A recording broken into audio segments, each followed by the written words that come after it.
یہ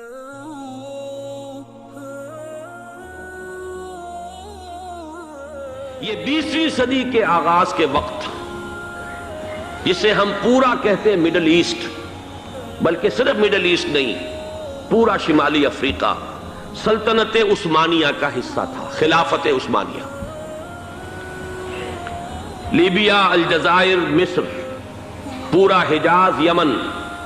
پورا عراق، شام، اور یہ شام ہی کے حصے ہیں در حقیقت اردن اور لبنان، یہ شام عرب، عراق عرب، یہ پورا علاقہ خلافت عثمانیہ یہ اس کا حصہ تھا۔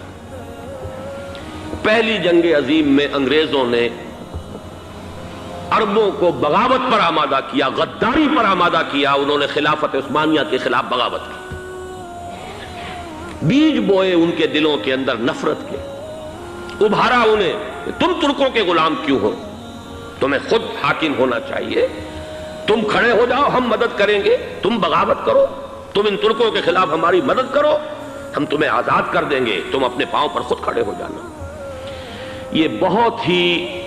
ہمارے لیے دردناک المیہ ہے اس پہلی جنگ عظیم کا۔ کرنل لارنس جیسا شخص، برطانوی استعمار، اور اس کے نتیجے میں عربوں نے بغاوت کی۔ اور اس قدر دردناک بات آپ کو بتا رہا ہوں، میں پہلی مرتبہ جب سن 62 میں حج کے لیے گیا مدینہ منورہ میں،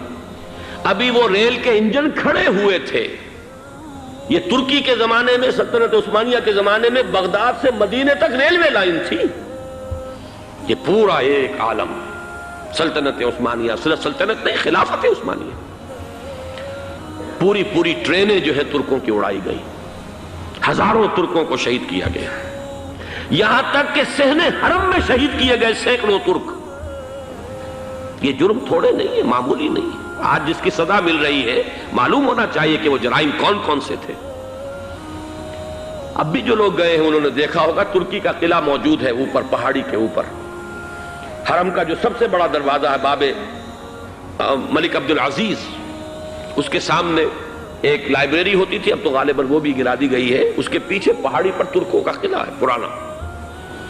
اس پر توپیں موجود تھیں۔ جب بغاوت ہوئی ہے، جو حرم میں آئے ہوئے تھے ترک فوجی، ظاہر بات ہے نہتے، وہ تو نماز پڑھنے آئے ہوئے تھے، ان کو وہاں ذبح کیا گیا ہے، اور ترکوں نے اپنی توپیں استعمال نہیں کی کہ کہیں بیت اللہ کو کوئی گدن نہ پہنچ جائے۔ بہرحال یہ غداری ہوئی ہے پہلی جنگ عظیم کے دوران، اور نہ صرف ترکوں پہ عربوں نے کی ہے۔ جیسا کہ میں نے کہا تھا، دو ہیں سب سے بڑے مجرم روئے ارضی کے اوپر امت مسلمہ کے طبقات۔ ہمارا پنجابی سپاہی بھی جا کر انگریزوں کی مدد کر کے ایلن بی کو قبضہ جو لے کر دیا بغداد کا، اس میں ہمارے مسلمان پنجابی سپاہی بھی شامل تھے۔ یہ خون چکاں باب ہے ہماری تاریخ کا اس صدی کا۔ لیکن اس کے بعد سلطنت عثمانیہ کے ٹکڑے ہو گئے، چیتھڑے ہو گئے۔ ایک انگریز نے لکھا ہے یہ جملہ، زہر میں بجھا ہوا جملہ، کہ تاریخ میں یہ بات ثبت ہو جائے گی کہ ایک انگریز نے اس سلطنت کے ٹکڑے کر دیے کہ جو عمر فاروق نے قائم کی تھی رضی اللہ تعالیٰ عنہ۔ یہ پورا عالم، یہ تمام علاقہ کس نے فتح کیا تھا؟ یہ بات ہاتھ بدل گئے تھے، پھر ترک آ گئے، خلافت عثمانیوں کے پاس چلی گئی، لیکن یہ سلطنت تو حضرت عمر رضی اللہ تعالیٰ عنہ کے زمانے سے چلی آ رہی تھی۔ اس کو ایک انگریز کرنل نے، اور اس نے بغاوت پہ آمادہ کر کے عربوں کو اور ترکوں کے پیٹھ میں چھرا ڈھپوا کر ان کے ذریعے سے اور ٹکڑے کر دیے۔ لیکن جب جنگ ختم ہوئی، اب انہوں نے کہا کہ اب ہمیں آزادی دیجئے، تو اب انہیں معلوم ہوا کہ غداروں کو دنیا میں کیا ملتا ہے۔ ٹکڑے کر دیے گئے۔ یہ حصہ عراق یہ انگریز کے پاس رہے گا، شام کا یہ علاقہ یہ فرانسیسیوں کے پاس رہے گا، مصر پر انگریزوں کا تسلط رہے گا، لیبیا اطالویوں کے پاس رہے گا، لے دے کر یہ جو علاقہ تھا حجاز، کیونکہ وہاں کچھ تھا ہی نہیں،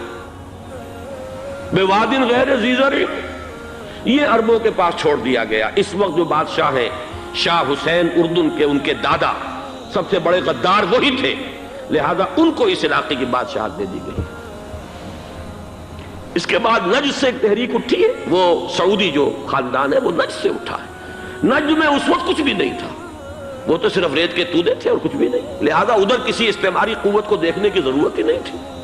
وہ تو بعد میں تیل برآمد ہوا اور اس کی حیثیت ہو گئی، اور یہ امارات کا علاقہ جو ہے اس کی دنیا میں اب گویا کہ یوں سمجھیے کہ جو سب سے زیادہ اہم علاقے ہو سکتے ہیں روئے ارضی کے نقشے پر، ان میں سے ایک وہ ہو گیا، لیکن یہ اس وقت کی بات میں کر رہا ہوں، کوئی حیثیت نہیں تھی، لہذا اس کو چھوڑ دیا گیا۔ یہ ہے تاریخی پس منظر، یہ لکیریں جو کھینچی گئی ہیں،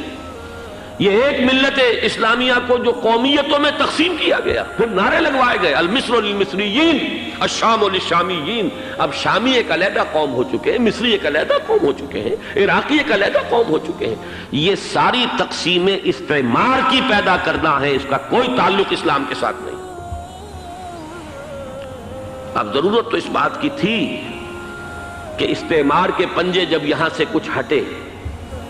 دوسری جنگ عظیم کے بعد ایک دور آیا،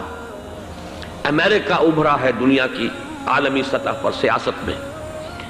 اس کے ہاں کچھ آزادی کے تصورات تھے، اس نے بھی سپورٹ کیا۔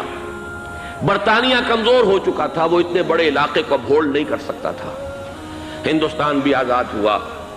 پھر یہ کہ اور دوسرے علاقوں سے بھی اس کو پسپائی اختیار کرنی پڑی۔ استعمار کے پنجے جس طرح بھی ہوئے، ان کے سینوں سے، عربوں کے سینوں سے جو ہے گویا کہ وہ ہٹے، لیکن امریکہ نے ایک اپنی بہت بڑی حکمت عملی جو اختیار کی، عالم عرب کے سینے میں اسرائیل کا خنجر پیوست کر دیا، تاکہ یہ کبھی آزاد نہ ہو جائیں، ہمارے انگوٹھے تلے رہے، ہماری پالیسی گورن کرے۔ یہ استعمار کا دوسری جنگ عظیم کے بعد جہاں برطانوی استعمار، فرانسیسی استعمار رفتہ رفتہ یہ ہٹنے شروع ہوئے،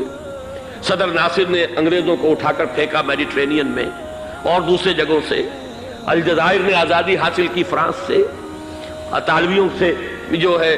لیبیا والوں نے آزادی حاصل کی، یہ ہو گیا، لیکن ایک خنجر پیوست کر دیا گیا اسرائیل کا سینہ عرب۔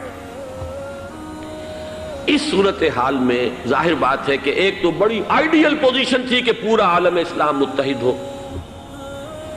لیکن وہ تو بہت دور کا خواب معلوم ہوتا ہے۔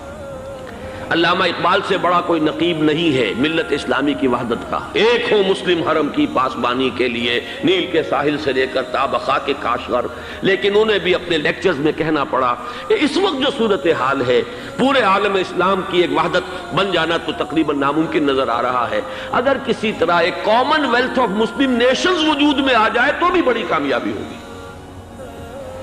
لیکن اس سے بھی پہلے یہ تو زیادہ آسان تھا کہ عالم عرب ایک وحدت کی شکل اختیار کر لے۔ یہ تو ایک قوم ہے، اکثر و بیشتر ایک نسل یا زیادہ دو نسلیں کہہ دیجئے، شمالی افریقہ میں بربر نسل بھی ہے، باقی تو سب عرب ہے۔ یہ پورا عالم ایک نسل، ایک زبان، پورے اتنے رقبے کے اوپر بولے جانے والی ایک زبان، یہ تو ایک ہو جائے۔ افسوس یہ ہے کہ اس کا ایک ہو جانا، ایک شخصیت ابھری تھی جو مذہبی مزاج کی شخصیت تھی، جو دینی مزاج کی حامل شخصیت تھی، اگر اس کی قیادت میں عالم عرب متحد ہو جاتا تو واقعتاً ایک بہت بڑا جو ہے مرحلہ وہ طے ہو جاتا پوری عالمی ملت اسلامیہ کی ایک وحدت اختیار کرنے کا۔ وہ شخصیت تھی شاہ فیصل شہید کی، اور اس لفظ کے ساتھ ہی آپ کے ذہن میں آ گیا ہوگا کیوں انہیں شہید کر دیا گیا، کس نے کیا کرایا، کہاں سے تعلیم حاصل کر کے آیا تھا وہ جس نے شہید کیا شاہ فیصل شہید کو، اس کی گردن پر کون سوار تھی، وہ یہودی لڑکی کے جس کے فوٹو بھی شائع ہوئے، ایک گردن پر اٹھائے کھڑا ہوا شہزادہ اپنی ایک یہودی دوست کو، لڑکی کو، اور وہی ہے کہ جس نے جا کر پستول سے شہید کیا ہے۔ جان میں اچھی طرح جان لیجئے، جیسے بارہا میں نے عرض کیا ہے کہ حضرت عمر کو شہید کرنے والا کہنے کو ابو لولو فیروز تھا، لیکن اس کے پیچھے پورا ایرانی نسل پرستی کا جو پورا پس منظر ہے، اسے تو ہر شخص جس کی ذرا بھی نگاہ جو ہے جو صرف منظر کو نہ دیکھ رہی ہو پس منظر کو بھی دیکھنے والی ہو، وہ تو جان دے گی کہ ابو لولو فیروز ایک فرد کا نام نہیں تھا، وہ ایران کا انتقام تھا عالم عرب سے۔ بالکل اسی طریقے سے یہ امریکی استعمار کا ہتھ کنڈا تھا، اسے محسوس ہوا۔ شاہ فیصل مذہبی مزاج کا شخص یہ ابھر رہا ہے، اور یہ شاہ فیصل کی حکمت عملی کا ذرا آپ اندازہ کیجئے۔ لاہور میں سمٹ کانفرنس ہوئی، اس میں وہ آئے، سب سے ٹاورنگ پرسنالٹی پورے اس وقت عالم اسلام کے اندر شاہ فیصل کی تھی، اور وہ گویا کہ ایک بہت ہی جس کو کہا جائے کہ ایک بہت ایلڈرلی، ایک بزرگانہ ایک شخصیت جو ہے، اور انہوں نے اپنے دولت کے دروازے، عرب میں وہ مشہور تھے کہ نہایت خسیس اور بخیل انسان ہے، اس لیے کہ وہاں وہ خرچ کرتے تھے حساب کتاب کے ساتھ، لیکن ان کے خزانے کھلے ہوئے تھے عالم اسلام کے لیے، ادھر بھی مدد ہے، ادھر بھی مدد ہے، ادھر بھی کام ہو رہا ہے، ادھر بھی کام ہو رہا ہے۔ پھر انہوں نے تیل کا ہتھیار استعمال کر کے ایک دفعہ امریکہ کو دن میں تارے دکھا دیے تھے، لہذا ان کا ہٹایا جانا سین سے یہ امریکی استعمار کے لیے لازم تھا۔